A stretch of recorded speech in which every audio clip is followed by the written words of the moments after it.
صلی علی رسولہ الکریم اما بعد فاعوذ باللہ من الشیطان الرجیم بسم اللہ الرحمن الرحیم وجوہ یومئذ ناظرۃ الی ربها ناظرہ صدق اللہ العظیم۔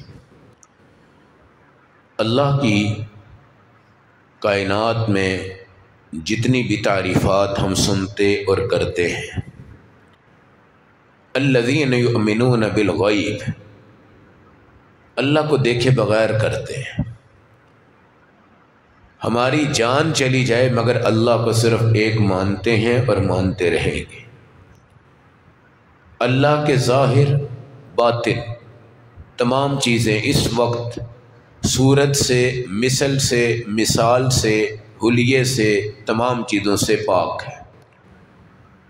اللہ رب العزت کی سب سے بڑی نعمتیں جو ہمیں نصیب ہونی ہے، یہاں کی روٹی، یہاں کی پانی، یہاں کی نوکری، یہاں کی جوتی، یہاں کی روٹی، یہاں کا کھانا، یہاں کا پانی، یہاں کا کاروبار، شادی بیاہ، پوتے نواسے، رشتہ داریاں، دعوتیں، عہدے، درجے، عزتیں، تعلقات، ان کا زمانہ کتنا ہے؟ 10 سال، 20 سال، 30 سال، 40 سال، 50 سال، 60 سال، 70 سال، 80 سال۔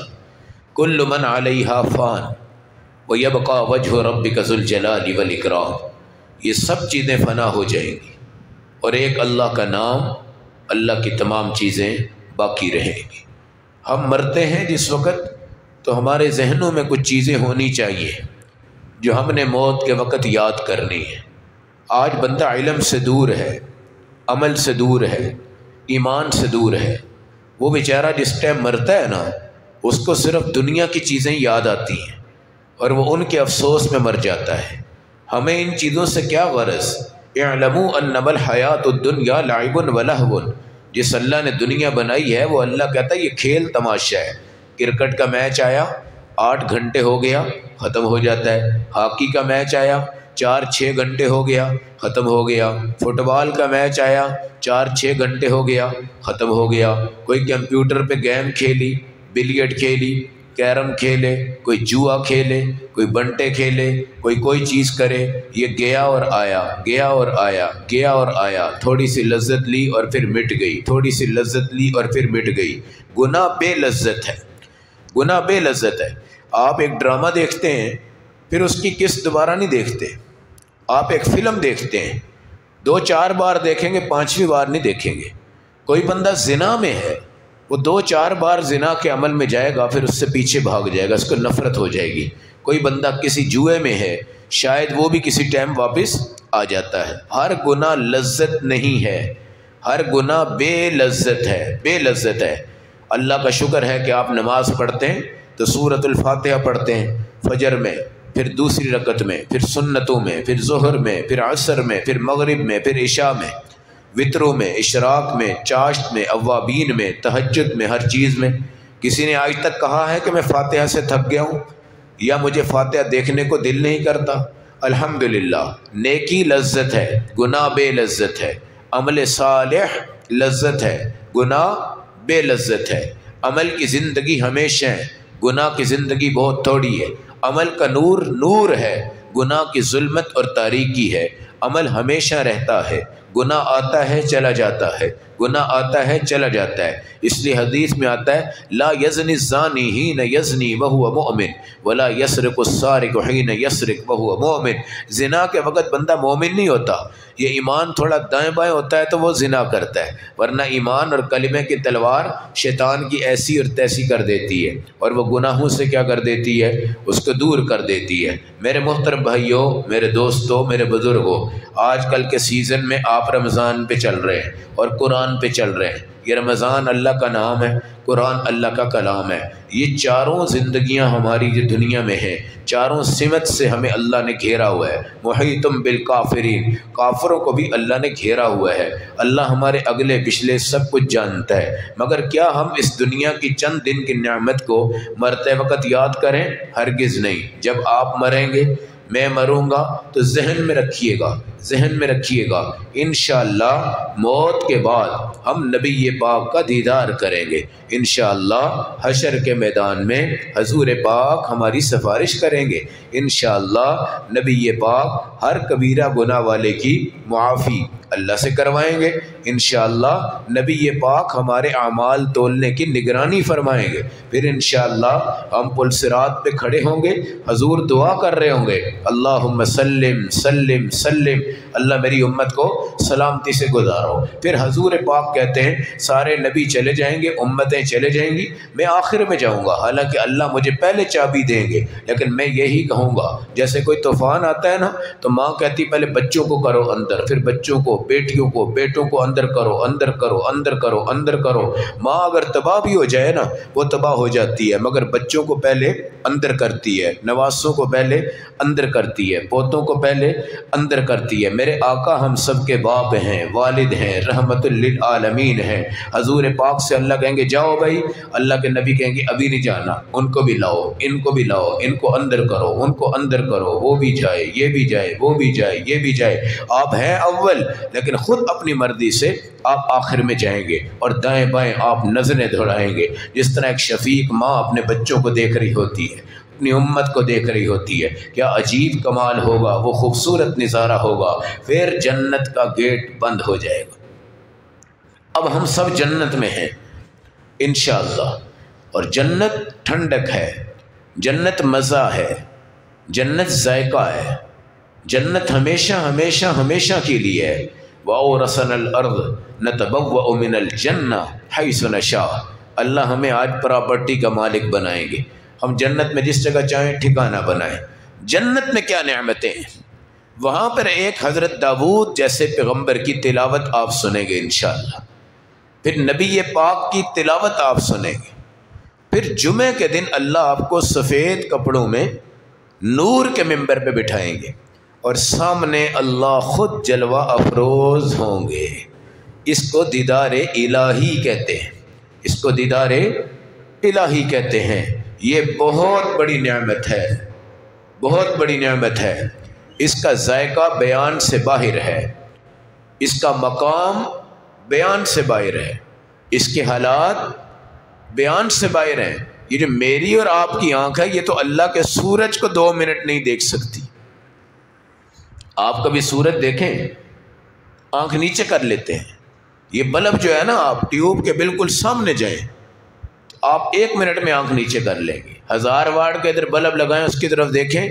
آپ نیچے کر لیں گے، اس آنکھ میں اتنے بڑے اللہ کو دیکھنے کی کوئی طاقت نہیں ہے، کوئی طاقت نہیں، حدیث میں آتا ہے کہ نبی پاک کو بھی کوئی بندہ بھری ہوئی نگاہ سے نہیں دیکھ سکتا تھا، ذرا سا دیکھتا تھا پھر اس کی نگاہ میں ایسا نور آ جاتا تھا کہ وہ اس کو برداشت نہیں کر سکتا تھا۔ ایک حدیث میں آتا ہے کہ حضور پاک کا حسن پورا اللہ نے کسی کو بھی نہیں دکھایا، پورا حسن کسی کو دکھاتے وہ زندہ ہی نہیں رہ سکتا تھا۔ حضرت یوسف کا حسن دیکھا نا تو عورتوں نے اپنی انگلیاں کاٹ دی، حضرت عائشہ کہتی ہیں میرے نبی کو تم دیکھتے نا تم اپنے کلیجے باہر نکالتے، لیکن نبی کا حسن ابھی پورا کسی کو دکھایا ہی نہیں گیا، نہیں گیا۔ اور یہ عقیدہ رکھیں کہ جس دن نبی کی وفات ہوئی ہے جو حسن اس وقت تھا وہ سٹاپ نہیں ہوا، وہ رکا نہیں ہے، یزیدہم حسنا فی قبرہ، حضور پاک کی قبر میں ان کا حسن اور بڑھ رہا ہے، یہ کتنا بڑھ جائے گا یہ ہمارے تصور سے باہر ہے۔ ہم اس آنکھ سے اللہ کے نبی کو ان کے مکمل حسن میں دیکھیں گے، اللہ کو بھی دیکھیں گے، 40 سال اللہ کو دیکھتے رہیں گے۔ یہ جو آنکھ ہے نا اس کو آپ بند نہیں کریں گے، 40 سال کے بعد مومن جو ہے وہ اپنی نگاہ تھوڑی سی نیچے کرے گا، پھر دیکھنا شروع ہو جائے گا، ہر جمعے کو دیدار ہوگا، ہر جمعے کو دیدار ہوگا۔ یہ حدیث میں آتا ہے کہ نابینا آدمی، جس کو بندہ کانا کہتا ہے، بھینگا کہتا ہے، نابینا کہتا ہے، سب سے پہلے اللہ دیدار اس کو کروائیں گے اپنا، نابینا آدمی کو۔ کیوں؟ بھائی نابینا بڑا خوش قسمت ہے، اس نے کسی گندی عورت کو نہیں دیکھا، کوئی ڈرامہ نہیں دیکھا، کوئی فلم نہیں دیکھی، کسی لڑکی کو نہیں دیکھا، شراب کو نہیں دیکھا، اس نے جوئے کو نہیں دیکھا، اس نے گندے میدان کو نہیں دیکھا، اس نے دیکھا ہی کچھ نہیں۔ اس کی آنکھ کا مزہ ہی کچھ اور ہے۔ اللہ نابینا بناتے کیوں ہیں جی؟ یہ بھی اللہ کی حکمت ہے۔ اور نابینا بندہ جب بن جاتا ہے تو سب سے پہلے اللہ اس کو اپنا دیدار کروائیں گے۔ جس طاقت سے یہ دیدار کروائے گا اللہ کا کرے گا، اس طاقت سے ہم دیدار نہیں کر سکتے۔ صرف ایک ہمارے آقا ہیں جنہوں نے اس دنیا میں بھی اللہ کا دیدار کیا ہے، باقی کسی نبی نے نہیں کیا۔ حضرت موسیٰ علیہ السلام نے اللہ سے کہا جی میں آپ کو دیکھنا چاہتا ہوں۔ اللہ نے کہا کہ میرا نور آ رہا ہے، پہاڑ پہ پڑے گا، پہلے پہاڑ کو دیکھو۔ وہ جو کوہ طور ہے آج بھی اس پہ اللہ کی تجلی پڑی ہوئی ہے۔ حضرت موسیٰ اس کو دیکھ کے بے ہوش ہو گئے۔ نبی کریم صلی اللہ علیہ وسلم جب معراج میں گئے تھے، معراج میں تو اللہ آپ کو دنیا سے جنت میں لے گیا تھا، دنیا سے جنت میں لے گیا۔ اور کمال یہ ہے کہ اس وقت نبی پاک دنیا میں نہیں ہے بلکہ جنت میں ہے، اس وقت بھی وہ جنت میں ہے۔ یہ جو ٹکڑا ہے نا، روضۃ من ریاض الجنہ، یہ جنت کا ایک باغ ہے، جنت کا ایک ٹکڑا ہے۔ آپ ریاض الجنہ میں جاتے ہیں نا، وہاں پر آپ کے پاؤں لگ جاتے ہیں تو سمجھ جاؤ کہ انشاءاللہ اللہ آپ کے پاؤں اب باہر نہیں نکالے گا۔ یہ جو قالین بچھایا ہے نا مدینہ میں، یہ جنت کا ٹکڑا ہے۔ ہم لوگ جاتے ہیں تو وہاں پہ جناب ڈیرا ڈال کے بیٹھ جاتے ہیں، پیچھے لائنیں لگی ہوتی ہیں، نہیں یہ غلط ہے۔ آپ جائیں 2 رکعت نفل پڑھیں اور سائڈ پہ ہو جائیں، باقیوں کو موقع دیں، باقیوں کو موقع دیں۔ ریاض الجنہ اس میں آپ کھڑے ہوں۔ ہاں کوئی ایسا وقت ہے جب رش کوئی نہیں ہے، ایسا وقت ہوتا نہیں ہے، کبھی ایسا وقت ہو جائے تو آپ بیٹھیں، لیکن جب رش ہوتا ہے نا، بندہ بیٹھا ہوا ہے جناب، اٹھ ہی نہیں رہا، کوئی ادھر سے دیکھ رہا ہے، کوئی ادھر سے دیکھ رہا ہے، کوئی ادھر سے دیکھ رہا ہے، ایک دفعہ قدم رکھ کے آ جاؤ، انشاءاللہ اللہ آپ کے قدم کو نہیں نکالیں گے۔ یہ نظام ہے ریاض الجنہ، یہ جنت کا باغ ہے، حضور صلی اللہ علیہ وسلم کے صحابہ کی محبت والی جگہ، ساری کائنات کی محبت والی جگہ ہے۔ تو اللہ کے نبی اب بھی کہاں پہ ہیں؟ جنت میں ہیں۔ اور حضرت تھانوی لکھتے ہیں یزیدہم حسنا، ان کا حسن رکا نہیں ہے، ان کا حسن بڑھ رہا ہے، ان کا حسن بڑھ رہا ہے۔ میرے بھائی جب گھر کو صبح شام دوپہر پینٹ آپ کر رہے ہو، پینٹ، تو مجھے بتاؤ کبھی وہ گندا ہوتا ہے؟ اس پہ کبھی جالا لگتا ہے یا کبھی اس پہ میل آتی ہے؟ صبح شام ملازم لگے ہوئے ہیں، پینٹ کر رہے ہیں، پینٹ کر رہے ہیں، پینٹ کر رہے ہیں۔ یہ جو ہم پڑھتے ہیں نا اللہم صلی علی محمد اللہم بارک علی محمد، یہ رسول اللہ کی امت بار بار پڑھتی ہے۔ اور یہ درود بھی حضور کریم صلی اللہ علیہ وسلم کے رفع درجات اور زیادت حسن، اس کا ایک ذریعہ ہے، اس کا ایک ذریعہ ہے۔ اب اللہ کے نبی کا دیدار ہم انشاءاللہ کریں گے، اللہ کا دیدار بھی ہم کریں گے۔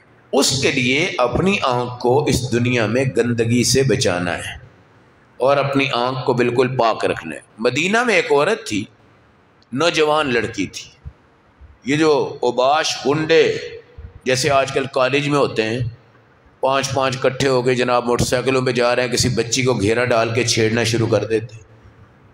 اس طرح کسی گنڈے نے اس بچی کو چھیڑا تو اس نے اپنی آنکھیں ہاتھوں سے نکال کے پھینک دی اور بیچاری نابینا ہو گئی۔ اس نے کہا ان گندوں کی نگاہ میرے اوپر پڑی ہے، میں اس آنکھ سے اپنے اللہ کو نہیں دیکھ سکتی، اس آنکھ سے اپنے اللہ کو نہیں دیکھ سکتی۔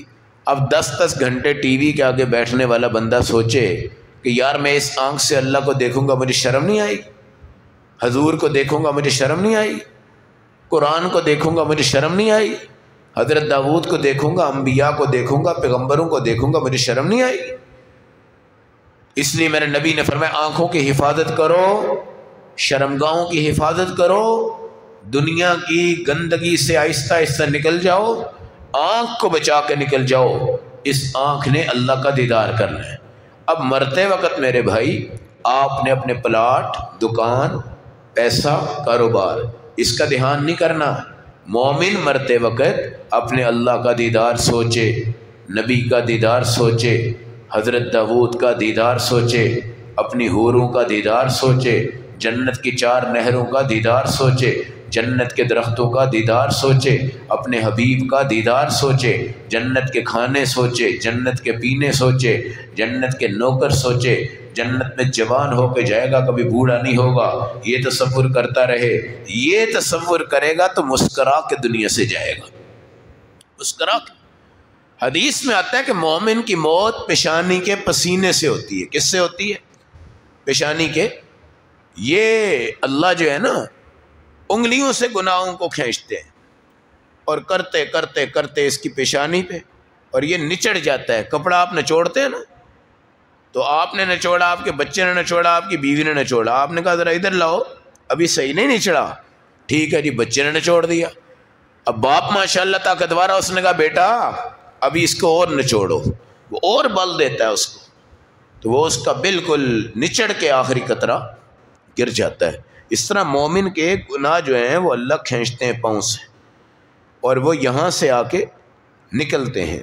اور یہ جو پسینہ ہوتا ہے نا، یہ بڑا موتیوں کی طرح چمکتا ہوتا ہے، موتیوں کی طرح چمکتا ہوتا ہے۔ ہمارے ایک استاد، ان کا انتقال ہو گیا، تو انتقال کے وقت ان کے طلباء ان کے پاس تھے، پاؤں دبا رہے تھے، شیخ الحدیث تھے، کلمہ تو وہ پڑھ ہی رہے تھے بار بار اونچی آواز سے، بڑا صاف، لا الہ الا اللہ محمد الرسول اللہ، لا الہ الا اللہ محمد الرسول اللہ۔ سب سے اپنی نگاہیں ہٹا کے بس کلمے پہ لگے ہوئے ہیں۔ وہ دیکھ رہے ہیں جناب اتنے موٹے موٹے قطرے، موٹے موٹے قطرے چمکتے دمکتے موتیوں کی طرح ان کے پسینے سے گر رہے ہیں، ان کی آنکھوں سے گر رہے ہیں، اور ایسے پسینہ اوپر آیا ہوا ہے اور مسکراہٹ آ رہی ہے۔ کیونکہ جو شیخ الحدیث ہوتا ہے اس کو جب یہ پتہ چلتا ہے نا مجھے پسینہ آ رہا ہے، وہ سمجھ جاتا ہے کہ میرے گناہ نچڑ گئے ہیں اور اب میرے اللہ نے مجھے کامیاب کر دیا۔ یہ بھی علم کی بات ہے۔ یہ بھی بعض لوگ سمجھتے ہیں یار اس کو بڑا پسینہ آ گیا ہے، پتہ نہیں کوئی اس کو اٹیک ہو گیا تھا، جیسے دل کا اٹیک ہوتا ہے تو پسینہ آتا ہے نا، بہت سی چیزوں میں پسینہ آتا ہے، لیکن یہ پسینہ موت کے وقت جو ہوتا ہے تو یہ ایمان کا نچوڑ ہے، اس کا ایمان کا نچوڑ ہے۔ جس کو پسینہ آ جائے نا، آپ سمجھ جاؤ کہ اس کی موت انشاءاللہ کس پہ ہوئی ہے؟ ایمان پہ ہو گئی ہے، اس کی موت ایمان پہ ہو گئی ہے۔ تو میرے بھائی مرتے وقت آپ آخرت کی نعمت کا تصور کرو تو انشاءاللہ بڑی خوشی سے بندہ اللہ کے ہاں پہنچے گا، پیار سے پہنچے گا، محبت سے پہنچے گا، کلمے سے پہنچے گا، تصدیق ایمانی سے پہنچے گا، اور خوش ہو کے دنیا سے جائے گا، مسکرا کے کلمہ پڑھ کے جائے گا۔ ہمارا المیہ یہ ہے، ہمارا طوفان یہ ہے کہ جب ہم دنیا سے جا رہے ہوتے ہیں اور بیوی کو دیکھ کے افسوس کر رہے ہیں، بچوں کو دیکھ کے افسوس کر رہے ہیں، پلاٹوں کو سوچ رہے ہیں، مکانوں کو سوچ رہے ہیں یار یہ بچے بعد میں کیا کریں گے، یہ بچیاں بعد میں کیا کریں گی، فلاں کیا کرے گا، فلاں کیا کرے گا، یہ سوچتے سوچتے بندہ مر جاتا ہے، سوچتے سوچتے بندہ مر جاتا ہے۔ اس لیے اپنے کلمے کی حفاظت کریں۔ یہ سوچتے ہیں لا الہ الا اللہ کون سا مشکل کام ہے، کون سا مشکل کام ہے۔ ایک بندہ بیچارہ پڑھ رہا تھا، اس کو پڑھائیں تو وہ کلمہ یہاں رک جائے، خیر بعد میں توبہ توبہ کرتا رہا، اللہ والوں نے دعائیں کی، جان نکل گئی۔ کسی نے بتایا بھائی بات یہ تھی کہ یہ دکاندار تھا، جیسے پرچون کا کام کرتے نا، تو یہ جس طرح ہمارا وہ ترازو ہوتا ہے اس میں گردہ مٹی شٹی یہ پڑی ہوتی ہے، تو ہم جناب اسی میں ڈالتے ہیں اور اس کو تول دیتے ہیں۔ علماء لکھتے ہیں بھائی پہلے ترازو کو جھاڑ لو، روزانہ کیا کر لو، جھاڑ لو۔ یہ بیچارہ جھاڑتا نہیں تھا، وہ مٹی بھی اس وزن میں چلی جاتی تھی تو اس کا رزق حرام ہو رہا تھا۔ اللہ نے تھوڑی سی پکڑ فرمائی، پھر توبہ کی، پھر اللہ نے اس کو معاف فرما دیا۔ اس لیے ہم رمضان المبارک میں اپنی آنکھوں کو، شرمگاہ کو بچا رہے ہیں، اور روزے کی وجہ سے اللہ نے ہماری بڑی سیفٹی حفاظت فرمائی ہے۔ ہم نے ان چیزوں کو بچانا ہے، اور بچا کر ہم نے اپنے اللہ کو، اپنے حبیب کو، اپنی جنت کو، جنت کی نعمتوں کو سوچنا ہے۔ جب یہ آپ سوچیں گے تو موت آپ کے لیے پریشانی نہیں بنے گی، بلکہ تحفۃ المؤمن الموت، یہ مومن کا تحفہ بن جائے گا، اللہ سے ملاقات بن جائے گی۔ اللہ ہم سب کو اپنی ان نعمتوں کو سنبھال کر اپنے اللہ کا خوبصورت دیدار بھی نصیب فرمائے۔ اللہ ہمیں عمل کی، سمجھ کی، فہم کی توفیق عطا فرمائے۔